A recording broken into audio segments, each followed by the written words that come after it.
وأصحابه القرباء والشرفاء والتابعين لهم بالإحسان إلى يوم الجزاء. أما بعد فأعوذ بالله من الشيطان الرجيم. بسم الله الرحمن الرحيم. قل بفضل الله وبرحمته فبذلك فليفرحوا. آمنت بالله صدق الله مولانا العظيم وصدق رسوله النبي الكريم الأمين. ونحن على ذلك من الشاهدين والشاكرين والحمد لله رب العالمين. إن الله وملائكته يصلون على النبي يا أيها الذين آمنوا صلوا عليه وسلموا تسلیما. تمام احباب عقیدت و محبت کے ساتھ آقا کریم علیہ السلام کی ذات آبرکات تحریر و اسلام پیش کریں.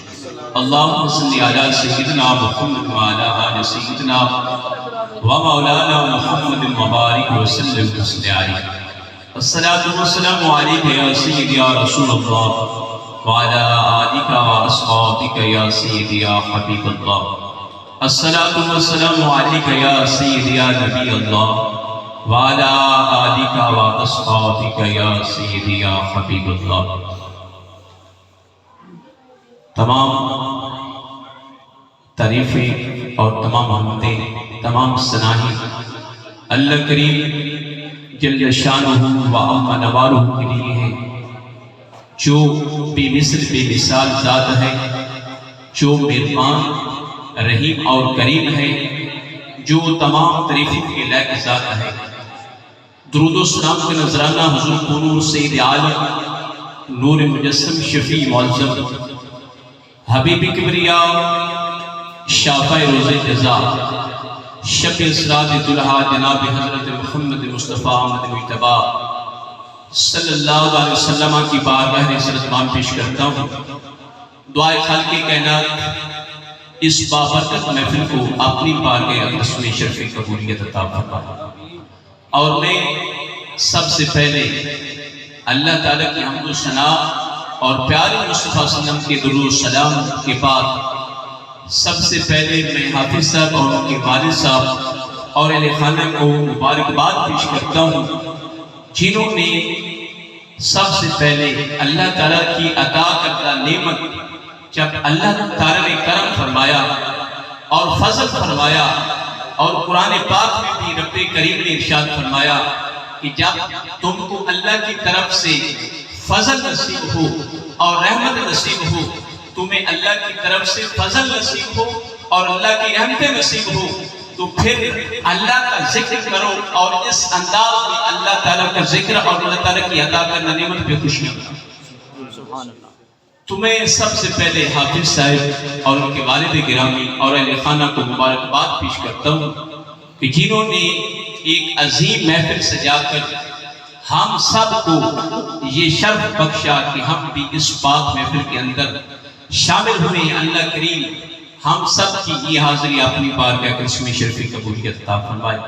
اور جتنے دوست احباب اس پاک محفل کے اندر شامل ہوئے ہیں، کیونکہ یہ کوئی عام محفل نہیں، کوئی یہ سیاسی محفل نہیں، یہ اللہ اور اس کے رسول کے ذکر کی محفل ہے.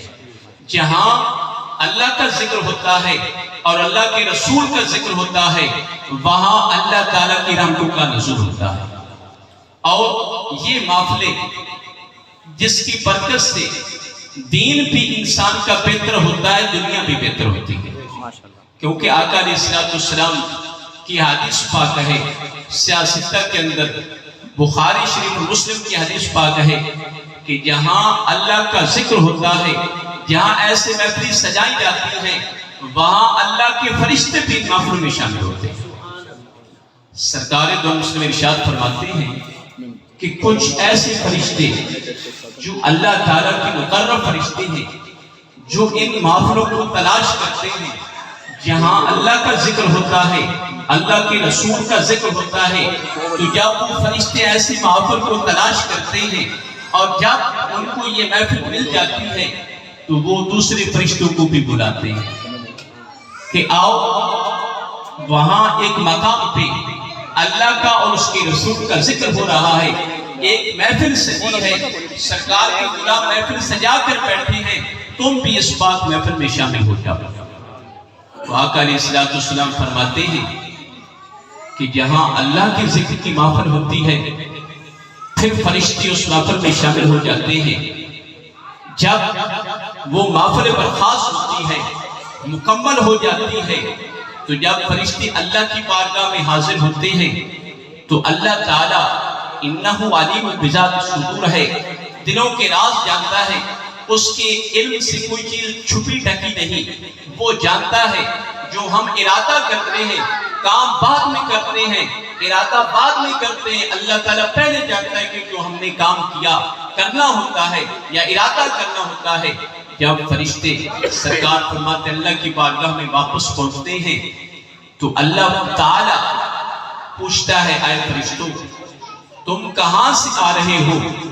تو فرشتے اللہ کی بارگاہ میں عرض کرتے ہیں کہ یا اللہ فلاں بستی کے اندر، فلاں گھر کے اندر تیرے محبوب کے غلاموں نے تیرے ذکر کی محفل سجائی تھی، ہم اس محفل میں شامل تھے، اس محفل پاک سے ہم واپس آ رہے ہیں جہاں یا اللہ تیرا ذکر ہو رہا تھا اور تیرے رسول کا ذکر ہو رہا تھا۔ تو اللہ کریم فرماتا ہے کہ اے فرشتوں جو ایک گھر کے اندر بیٹھ کر میرے محبوب کے غلام میرا ذکر کر رہے تھے اور محفل پاک سجا رہے تھے، وہ کیا ڈیمانڈ کر رہے تھے، وہ کیا مانگ رہے تھے؟ تو فرشتے عرض کرتے ہیں یا اللہ وہ جنت مانگ رہے تھے۔ اللہ کریم فرماتا ہے کیا انہوں نے جنت دیکھی ہے؟ فرشتے عرض کرتے ہیں یا اللہ وہ جنت نہیں دیکھی۔ تو پھر اللہ کریم فرماتا ہے اگر وہ جنت دیکھ لیتے تو پھر فرشتے عرض کرتے ہیں یا اللہ اگر وہ جنت دیکھ لیتے تو اور جنت کی دعا کرتے اور طلب کرتے۔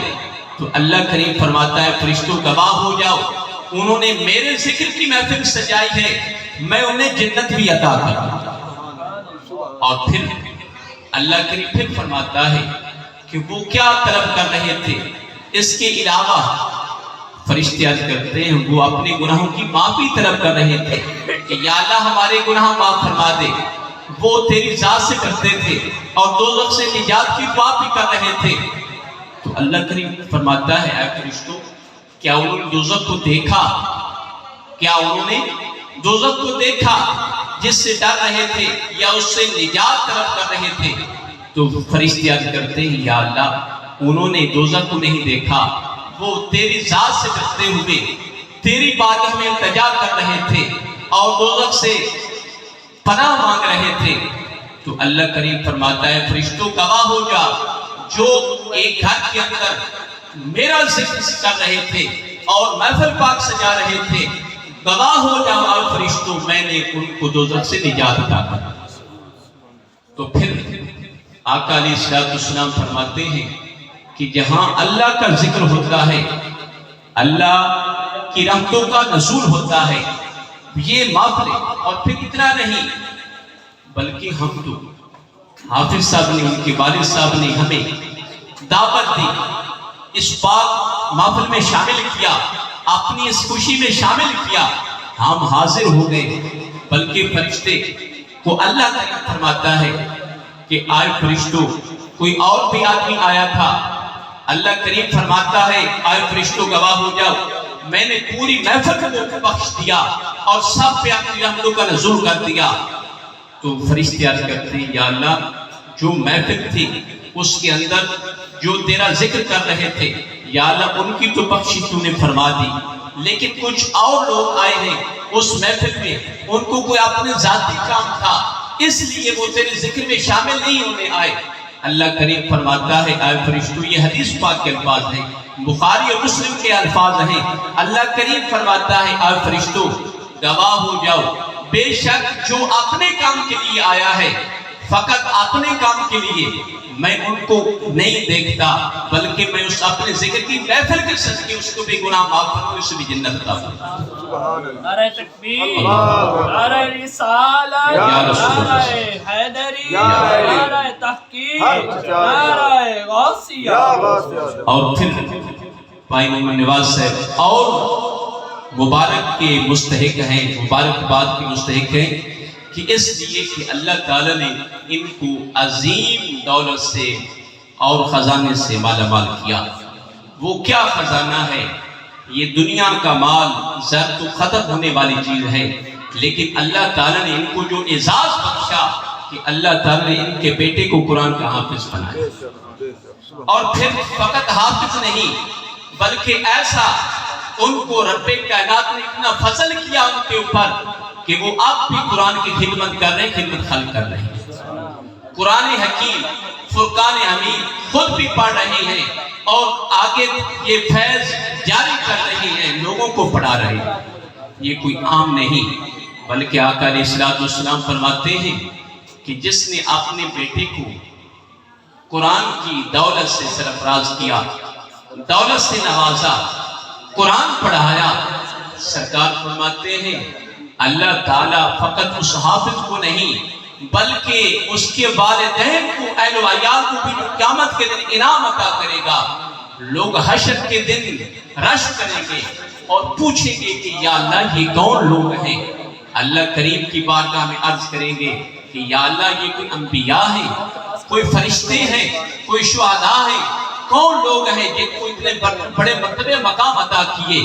اللہ کریم ارشاد فرمائے گا نہ یہ انبیاء ہیں، نہ یہ شہداء ہیں، یہ وہ لوگ ہیں جنہوں نے اپنے اولاد کو، اپنے بیٹے کو، اپنی اولاد کو قرآن کی زینت سے سرفراز کیا، قرآن پڑھایا۔ یہ وہ لوگ ہیں۔ اور سرکار ارشاد فرماتے ہیں کہ جب حافظ قرآن کے والدین کی باری آئے گی تو اللہ تعالیٰ قیامت کے دن ارشاد فرمائے گا کہ حافظ قرآن کے والدین، ان کے اوپر سنہری تاج رکھا جائے گا سر کے اوپر، جس کی روشنی اتنی ہوگی جیسے سورج کی روشنی۔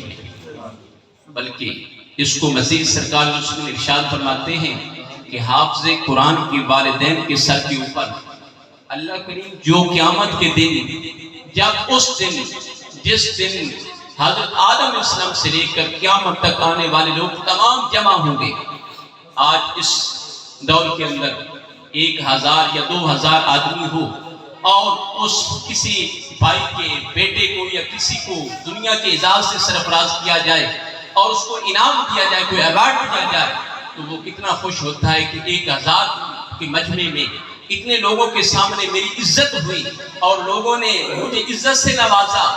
اور جس دن حضرت آدم علیہ السلام سے لے کر قیامت تک آنے والے لوگ تمام جمع ہوں گے، انبیاء بھی ہوں گے، ان کی امتیں بھی ہوں گے، اس دن جس کو یہ مقام عطا کیا جائے گا کہ اللہ کریم ارشاد فرمائے گا جن لوگوں نے اپنی اولاد کو قرآن کے زیور سے آراستہ پراستہ کیا، قرآن کا علم دیا، قرآن پڑھایا، ان کو سامنے لایا جائے۔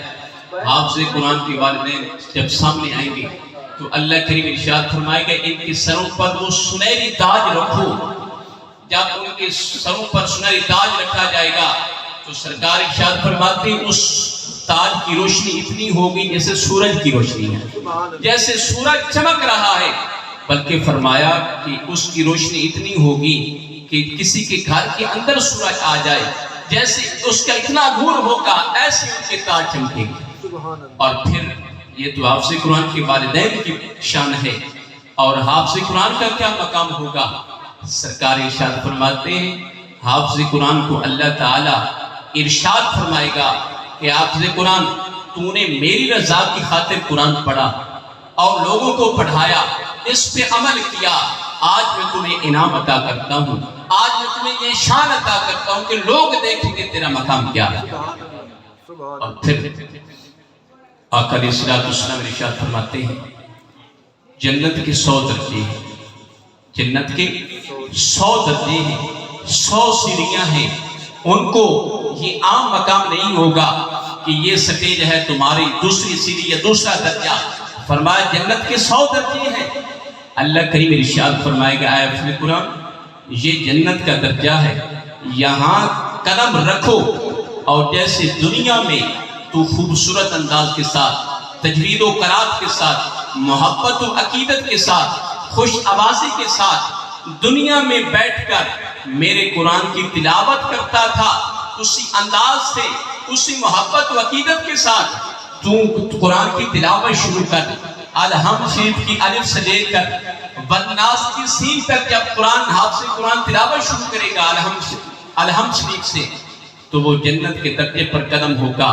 جب تلاوت کرتا جائے گا اللہ کریم ارشاد فرماتا جائے گا کہ اے حافظ قرآن آپ جنت کی سیڑھی پر درجے پر قدم رکھتا اور قرآن کی تلاوت کرتا، جیسے تو ورتل القرآن ترتیلا، ترتیل کے ساتھ ٹھہر ٹھہر کر محبت کے ساتھ دنیا میں میرے قرآن کی تلاوت کرتا تھا، اسی انداز میں تلاوت کرتا اور جنت کے درجوں پر چڑھتا۔ سبحان اللہ، سبحان اللہ۔ اسی محبت وکیلت کے ساتھ پیار کے ساتھ جنت کے درجوں پر قدم رکھتا اور چڑھتا قرآن کی تلاوت کرتا تیرا درجہ ترقی وہ ہوگی جب والناس تک تو پہنچے گی۔ تو یہ ہے حافظ قرآن۔ اور پھر آقا علیہ الصلوۃ والسلام ارشاد فرماتے ہیں خدا نخواستہ کسی گناہ کی وجہ سے اگر دوزخ میں چلا بھی گیا، کوئی قرآن پڑھا ہوا حافظ قرآن، میرے آقا فرماتے ہیں حدیث پاک میں آتا ہے کہ دوزخ کی آگ اسے نہیں چھوئے گی، دوزخ کی آگ اسے نہیں جلائے گی، اس لیے کہ اس کے سینے میں اللہ کا قرآن ہے۔ اور یہ حدیث پاک میں آتا ہے اور فقہ کے اندر بھی یہ کتاب ہے کہ کچے چمڑے کے اندر قرآن کو رکھا جائے تو آقا اس حدیث فرماتی ہے کہ اسے آگ نہیں چھو سکتی، اسے آگ نہیں جلاتی۔ تو علماء اکابرین فرماتے ہیں فقہ کے اندر کہ وہ کچا چمڑا کون سا ہے؟ وہ کچا چمڑا انسان کی چمڑی ہے جس کو نہ اتارنا جائز ہے، نہ رنگنا جائز ہے، نہ اور استعمال کرنا جائز ہے۔ تو میرے آقا علیہ السلام فرماتے ہیں کہ جس کے سینے میں قرآن ہوگا اسے آگ نہیں جلائے گی۔ اور میرے آقا علیہ السلام فرماتے ہیں کہ خوش نصیب ہیں وہ لوگ جو اپنی اولاد کو قرآن کے نور سے جن کے سینے منور کرتے ہیں، اور وہ خوش نصیب لوگ ہیں جو اپنی اولاد کو قرآن کی زینت سے مالا مال کرتے ہیں۔ دعائے اللہ کریم ہم سب کو دین اسلام کے مطابق زندگی بسر کرنے کی توفیق عطا فرمائے۔ اور میں پھر مبارکباد پیش کرتا ہوں حافظ صاحب کو اور ان کے والد گرامی کو کہ جنہوں نے ایک عظیم خوبصورت محفل سجا کر اللہ کا ذکر کیا اور اللہ کے رسول کا ذکر کیا۔ اللہ کریم ان کے گھر پہ اہل خانہ پہ اپنی رحمتوں کا نزول فرمائے۔ وما علینا الا البلاغ المبین۔